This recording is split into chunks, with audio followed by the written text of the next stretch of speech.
Sejam todos muito bem-vindos. Eu vou trazer um tema mega importante e o pau vai quebrar nas emergências. Esse período, o período de chuvas, o período de janeiro, fevereiro, março, onde o contato vai ficar mais evidente, vai ficar mais intenso das crianças na escola e dos bebezinhos na creche, vai ter uma proliferação danada de micro-organismos patogênicos que causam doenças respiratórias. Eu não sei se vocês já perceberam isso. O período de férias, que é julho, ali janeiro, fevereiro, geralmente costuma ficar um pouco tranquilo as emergências. Por quê? Porque não tem tanto convívio social das crianças na creche e na escola. Porém, quando volta à escola, volta esse convívio social, o negócio começa a ficar punk. Por quê? As principais doenças na pediatria são doenças infecto-contagiosas. O que eu quero dizer aqui com doenças infecto-contagiosas? Doenças que passam de pessoas para pessoas ali. Porque, por exemplo, você já viu uma criança tendo AVC? Você já viu uma criança infartando? Você já viu uma criança tendo problema de aterosclerose, câncer? Muito raro acontecer isso. Não é que não acontece, mas é muito raro. Então, a principal doença da criançada são as doenças infecto-contagiosas. São as doenças causadas por vírus, bactérias, protozoários, fungos, enfim. Mas a principal de todas são as doenças respiratórias causadas por vírus. Então eu vou começar a falar para vocês agora, para vocês entenderem um pouquinho do resfriado. O resfriado e gripe, as pessoas tratam o resfriado e a gripe como se fosse a mesma doença. Mas não, o resfriado é uma doença leve, tá? É uma doença leve ali de via aérea superior e a gripe especificamente é causada por o vírus H1N1. A gripe é causada pelo vírus H1N1 e pode ser uma doença pior. Ela pode dar uma pneumonia viral. E os resfriados comuns causados pelo rinovírus, eles não têm a capacidade de desenvolver doença pulmonar. Então eu quero que vocês já tenham isso em mente, que gripe e resfriado são duas coisas completamente diferentes. Hoje eu vou abordar com vocês mais a questão do resfriado, da sinusite e a otite. E vocês vão perceber que na grande maioria das vezes a otite e a sinusite é causada previamente por um resfriado. Vamos entender o que é o resfriado. Você está aí na sua emergência e os acompanhantes chegam relatando que uma criança de 3 anos está tossindo. A mãe chega para você e fala: ó, doutor, é o seguinte, olha, meu filho está com tosse, tá com coriza, tá com obstrução nasal, ele apresentou um pouquinho de febre, tá tossindo. Então a criança chega com esses sintomas para você: obstrução nasal, coriza, espirro, um pouquinho de dor de garganta, um pouquinho de febre. Só que você avalia essa criança, ele não tem um problema abaixo. Aqui a gente divide assim, ó, via aérea alta e via aérea baixa.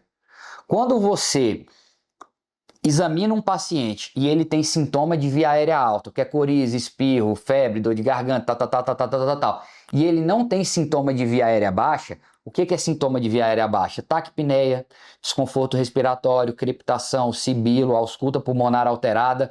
Ele não tem nada disso. Se trata de uma infecção respiratória alta, que é um resfriado. Então, o resfriado é algo leve, é algo que é desconfortável para a criança, porque a criança fica tossindo, a criança fica com o nariz entupido, obstruído, mas não é algo que vai agravar muito a situação dela, não é algo que vai trazer risco de vida para ela. Então, o vírus entra aqui pelas narinas, ou entra pela boca, ou entra às vezes até pelos olhos, pelo contato de outra criança doente. A criança estava na creche, entrou em contato com outra criança que estava gripadinha, a criança espirrou na cara dela lá, e aí o vírus entrou. Esse vírus começa a machucar a mucosa do nariz, começa a dar todos esses sintomas. Então é bem tranquilo diagnosticar essa criança, a garganta fica vermelha, mas não tem placa de pus, e o estado geral dessa criança não está comprometido. Então como é que você trata isso? Primeiro de tudo, pessoal, esse paciente ele pode estar com febre ou estar com aquela dor, aquela mialgia da febre, aquele desconforto. Então você vai ter que usar os analgésicos. Quais são os principais analgésicos? Quais são os principais analgésicos e antitérmicos que você usa na pediatria? Dipirona, paracetamol e ibuprofeno. Esses 3 remédios você vai usar para aliviar esses sintomas da criança. Lembrando, o paracetamol é o único que pode ser usado desde o nascimento, então qualquer idade você pode usar o paracetamol. A dipirona você pode usar em pacientes acima de 3 meses ou acima de 5 quilos e o ibuprofeno para pacientes acima de 6 meses. Recapitulando, temos 3 medicações que vocês podem dar: paracetamol em qualquer idade, dipirona acima de 3 meses e ibuprofeno acima de 6 meses. O que eu menos gosto de utilizar é o ibuprofeno, porque o ibuprofeno ele também é um anti-inflamatório. E a gente sabe que os anti-inflamatórios, eles têm a capacidade de induzir gastrite, lesão renal aguda. Então é o que a gente menos costuma usar. Eu uso muito mais a dipirona e o paracetamol. E eu gosto muito mais ainda de dipirona, porque ele age melhor na febre. As mães, elas relatam que o paracetamol, ele diminui a febre devagar, ou às vezes ele nem diminui a febre. E a dipirona é melhor nesses casos. Então você pode usar esses 3 medicamentos. Geralmente a criança fica com febre aí até 3 dias e resolve o problema dela. Soro nasal é bom? É, soro nasal é muito bom. Eu não sou daqueles médicos que falam para a criança, vai lavando todo dia aí com soro nasal a criança, mesmo se ela não estiver doente. Não tem nada a ver. O soro nasal você vai fazer quando a criança está doente, está com coriza, obstrução nasal, e você lava o nariz da criança para eliminar esse muco, para a criança respirar melhor. Vocês falaram aí, e pode ser qualquer um, tá? Pode ser aqueles sprayzinho, pode ser aquele soro com seringa, soro de alto fluxo, o que desobstruir melhor o nariz da criança. A gente sabe que o que desobstrui melhor o nariz da criança são os soros de alto volume, né? Aquelas garrafinhas que você coloca no nariz da criança e realmente desobstrui esse nariz. Nebulização, a gente nunca faz nebulização só com soro na criança. Sempre que a gente vai fazer uma nebulização na pediatria é para passar algum medicamento. Por exemplo, na asma, que é necessário, ou uma pneumonia com broncoespasmo é necessário, mas em casos de resfriado não precisa passar nada. E galera, é o seguinte, remédio de tosse. A gente sabe que a tosse é uma proteção do organismo. O que acontece? Quando eu tenho uma irritabilidade na minha garganta, quando o vírus está descendo para o nariz e está descendo para a garganta, a tosse é uma proteção do pulmão. Lembrem-se sempre disso. A tosse ela existe para proteger o pulmão. Então, quando vai caindo secreção com vírus e bactéria, para não ir no meu pulmão, existe a tosse para tirar esse catarro, tirar essa secreção. Entende? Então, é assim que o paciente melhora. Remédio de tosse funciona no resfriado? Não, não funciona no resfriado. Não existe esse negócio de passar remédio de tosse em resfriado. Caloba, papapá, Neolefrin, papapá. Não, não existe isso, gente. Tá? Eu sei que trabalhar na emergência, trabalhar aí é muito difícil, porque você vai atender 50, 60, 100 pacientes por dia.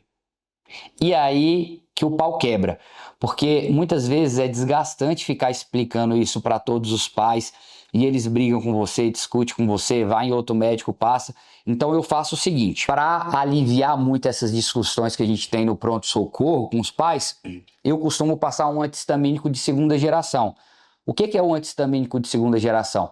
É a desloratadina, é a loratadina, é a fexofenadina, que é o Allegra. Se esse paciente tiver um resfriado associado com rinite, esse medicamento vai ter alguma ação. É só por isso que eu passo antialérgico de segunda geração, tá bom?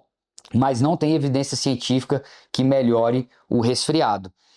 A única coisa no resfriado que tem evidência científica que melhora um pouco a tosse é o mel. Vocês acreditam nisso?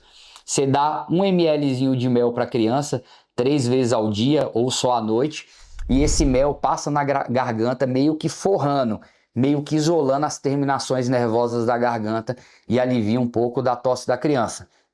Mas lembrem-se bem, o mel só é indicado em crianças acima de 1 ano de vida. Abaixo de 1 ano de vida, esse mel pode ter botulismo, né? Pode passar botulismo para a criança não tem proteção. Então, fiquem ligados, tá? E lembrando, pessoal, que essa tosse do resfriado, ela pode durar de 7 a 14 dias. É mais comum que em 7 dias melhore, mas pode durar até 14 dias. Então tem que ficar de olho nisso aí e falar para a mãe.